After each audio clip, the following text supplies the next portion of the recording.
Welcome back to another episode. And today we are going to talk about your story. You know, that story that you don't want to tell, that story that you keep second guessing. Well, I'm going to share with you one of my stories that I haven't been telling on stage, and I'll tell you exactly why that happened. So let's get on to the show. You're listening to Be in Demand, the podcast for honest advice, inspiring stories, and ideas for growing your business by leveraging the expert that you are. I'm your host, Laurie-Ann, business mentor, and I'm also a reformed painfully shy girl, red wine lover, and exercise enthusiast. Join me as I share how being positioned as the expert in your industry, even if it's a busy one, will help you stand out and be the one in demand to hire and work with. Before we dive in, let's just talk about your story and why it's so important to tell your story. The number one thing is that nobody can tell your story the way you can tell your story. Nobody can tell your story from your perspective. You know, it may be something that's everyday-ish, and lots of people have gone through this, whether it's a divorce, a loss of a child, raising, a neurodivergent child, leaving corporate, whatever your story is, even if it's very common, let's just take it's very common for starters. Nobody has your perspective. Nobody went through your experience, and it's your experience and the way that you're going to share your story that other people will learn from. So that's number one, and I also want to address the point of the everyday story, because those everyday stories are actually so relatable. There's so many people that are in your audience who will be able to relate to your story, like, oh, I have a neurodivergent child. Oh, yeah, like I got divorced at a young age or at an older age. I married my high school sweetheart. I left corporate because my job got eliminated. Even the common story is so relatable because there's going to be so many people that are in your audience be like, oh, she gets me. He understands what I went through. You do not, and you've probably heard me say this before, but you don't have to have climbed Mount Everest, because climbing Mount Everest, as amazing as it is, and there's so many lessons that are in there, not many people can relate to that. And what I mean by that is the people that are in your audience, your followers, they can't relate to that. So talking about your journey, your unique journey, even if you've been journaling it, like go back through your journal and just see some of the hurdles that you've overcome. Notice some of the themes. How did you work through something? What was your mindset around it? How did you think about it? How did you finally go around that wall to separate the girls from the women and the boys from the men? Those walls are there to see how bad do you want what's on the other side. So sometimes you got to get creative. Sometimes you got to walk around the wall, underneath the wall, climb the wall, scale the wall, get a helicopter to get you to the other side of the wall. But that wall, that's a story. So what's your wall? What's the wall that's in the way on your path? So just think about that. What's that story that you haven't been talking about? Now, when I say that you haven't been talking about, you want to make sure that it's not a story that's still painful. Like if you were up in front of people, if you were going to start to get teary-eyed and cry, you're not ready to tell that story. You might one day be able to tell that story. And as a matter of fact, I was talking to a friend of mine. She is a speaker and she is a cancer survivor. And we were talking about her story, like how she approached her business, how her business thrived, how she changed some of her health because of the cancer. But she's not ready to tell that story yet on stage. So we just kind of let's just set that aside until you're ready to tell that story. We'll figure out the lessons and how it can relate to your niche and how you can share with the audience. Here's the lessons that you want them to take away, but only until you are ready to tell the story. So years ago, when I first started getting into speaking, and this conversation stopped me from telling my story in any way, shape, or form. I just completely dismissed it. So if you've been dismissing a story, I just want you to know that even me, even myself, the professional speaker who, like I'm a big advocate about stories and the lessons and how the audience, like how we need to share that with the audience. Even I judged my own story. And because I did it for so long, it's like, it's not a part of who I am. But actually, it is a part of who I am. So years ago, I'm starting off with National Speakers Association, and I want to get into public speaking and make a business of this. And I remember going to this weekend conference hosted right here in Boston. And I went up to get some coffee during one of the breaks. And this woman, who obviously a seasoned member of National Speakers Association, turns to me and, like we chit-chatted, like we exchanged names. She must have asked me, well, what do you speak on? And I'm pretty sure that I said, I don't know yet. And she told me what she spoke on, because now I'm getting curious about her and her journey. And she said, what's your story? And I give her the cliff notes to my story, meaning like, because I was answering the question of like, well, who are you? What brought you here?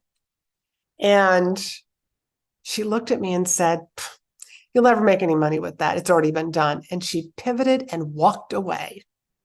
Me being so new, I believed her. And I was like, oh my God, that story, that this part of me isn't good enough. I have got to search for something that will be good enough. And it took me a long time to realize that I gave that woman and that moment way too much power. So I'm sharing that with you. If you have something similar where somebody gave you their opinion, their perspective, because she had no idea what I was going to be speaking on. She had no idea how I would even be using that story. She had no idea what my perspective and how I journeyed through that story. She had no idea, and I gave her too much power. So then I go into leadership, and I'm just like, that story has nothing to do with leadership. And it had everything to do with leadership. That story had nothing to do with corporate engagement, because these are the topics that I used to speak on. And actually, it had everything to do with corporate engagement. But again, I just kind of dismissed it. I pushed it aside. And then, I come into the online space and I'm teaching people like how to use and leverage speaking opportunities, how to write and deliver amazing speeches and tell amazing stories. And I still dismissed it because now it's just something that I pushed aside. And only in the past, I would say 9 months, have I realized I need to tell this story. And I have started to tell the story, and I'm going to give, you probably have not heard the story, so I'm going to give you the cliff notes. In my 30s, I met the man of my dreams, the man that I was preparing for, literally, because when I met him, I was like, this is the person that I'm supposed to be with. And we dated for a couple of years, and he proposed. I said yes. And in an 11-month period, I went from being a girlfriend to a fiance, to a wife, to a widow. I lost my husband. We were married for 8 months, together for 2.5 years. Are you ready to leverage speaking as your best form of marketing? There are over 7,500 events looking for speakers every single day. Speaking positions you as the expert in the room, but you probably don't know where to start.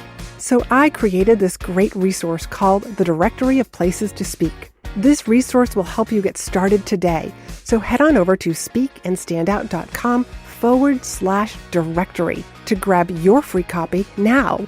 Don't miss this opportunity to be the expert speaking to audiences filled with your ideal clients. And I found myself a widow at the age of 36. But part of the leadership story was how I put my life together, how I put it back together, how I recreated myself, but also how I navigated healthcare because he died of the indiscriminate disease, cancer. And through that journey of dealing with healthcare, doctors, systems, I was actually leading a group of people that didn't even know that they were on the same team. They didn't even know that they were part of the same department, basically. And that was something that I was able to do. So this is a story that I should have been telling when I was in leadership. This is a story that I should have been telling in corporate engagement speeches. And I share this story now, and I share a little bit more of it. I just kind of gave you the cliff notes, but I share it because everybody has a story. Your story makes you uniquely you. And the story that I used to tell when I was in leadership was about this little girl and a dad going shopping for a jackknife, a Swiss Army knife. And I tell that story, and I got known for that story. I would be in the hallways at conference centers. People would see me and say, "You're Laurie-Ann, are you going to tell that jackknife story?" And I'd be like, "Yes, actually, I am." "Are you going to do, there's this other ball exercise that I've done before. And if you go over my YouTube channel, you can find this funny ball exercise. But you get known for stuff. I could have been getting known for this story because nobody can tell that story. Nobody can tell my story. Nobody can steal my story and tell it the way that I tell my story. And I'm reminding you that nobody can tell your story. Your eyes, your journey, every step of the way, only you can tell that journey. That's your story.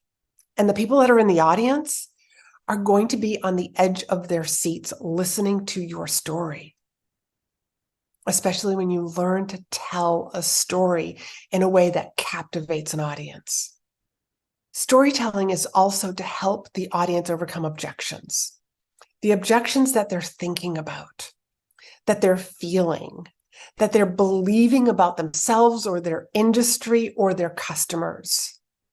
That's what your stories are also for. Your stories are to help the audience imagine themselves in your story.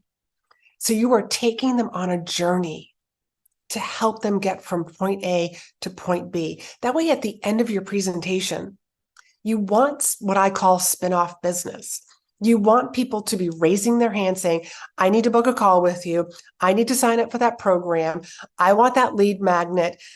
I also am on the committee for," and there's another speech there. My goal for all of my clients is that you step off the stage and you have at least 2 referrals to 2 other places to speak. And then those 2 places become 2 more. And 2 more. I mean, I'm not even talking about the number of clients that you are going to sign on. As a matter of fact, just taking a little tangent here. Speaking of signing on clients, I had a client that I worked with. We worked together as an intensive. And what that is that's either a 90 or a 3-hour session. And I helped her craft her presentation because she had a presentation that was coming up rather rapidly. And so she gave that presentation. And there was a woman who was not in the live session. This was a virtual event. It was actually somebody who watched the replay, booked a call with her. And that woman showed up on that call ready to hire her. That's what happens when you speak. So a lot of those people that are in your audience who raise their hand to, "I want to book a call with you. I want to learn more about your services.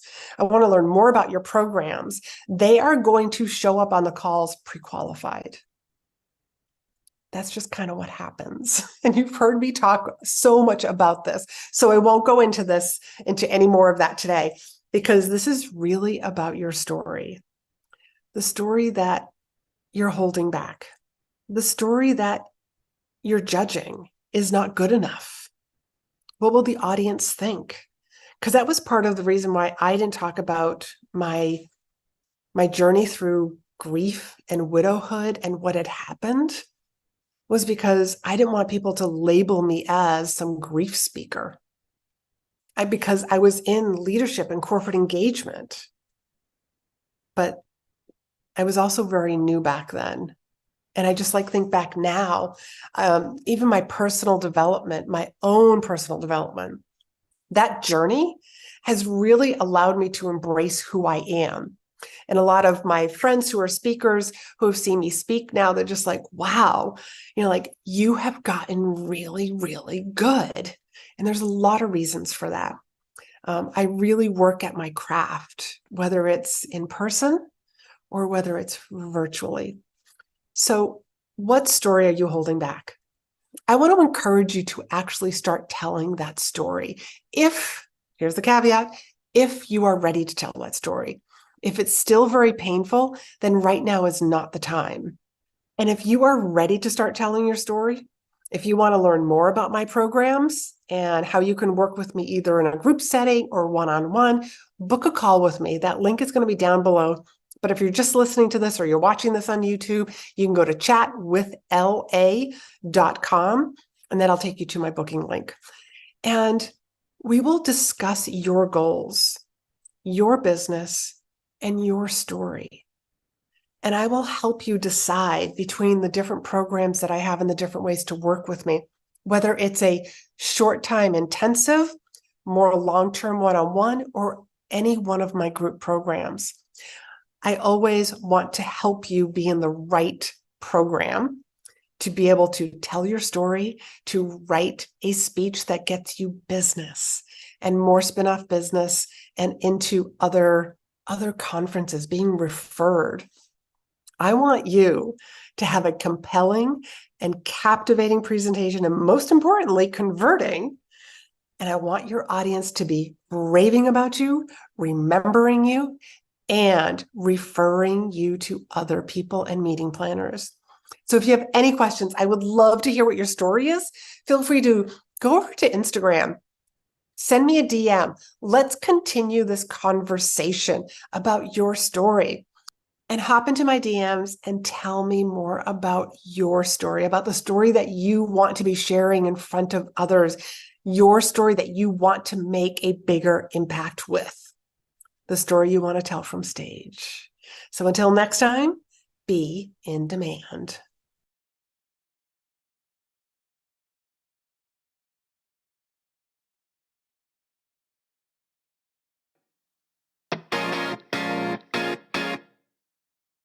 Ready to get positioned as the expert, attract perfect clients, and monetize your authority? Well, speaking is the fastest way to grow your business while building know, like, and trust. Having a speech will attract the perfect clients to you and get you rebooked again and again. So if you're ready to craft a speech that is compelling, captivating, and most importantly, converting, then get on the waitlist for In-Demand Signature Speech, where you'll learn my step-by-step process to build a speech that gets your audience's attention, explains why you're the expert to keep listening to, share immense value while subconsciously addressing the objections your audience is thinking and feeling, so that when you share the next step, it's a no-brainer for them to say yes. Let's get your presentation ready for you to deliver with confidence. Stop wasting time, energy, and money building a business the hard way. Join the waitlist for In-Demand Signature Speech at speakandstandout.com/SS.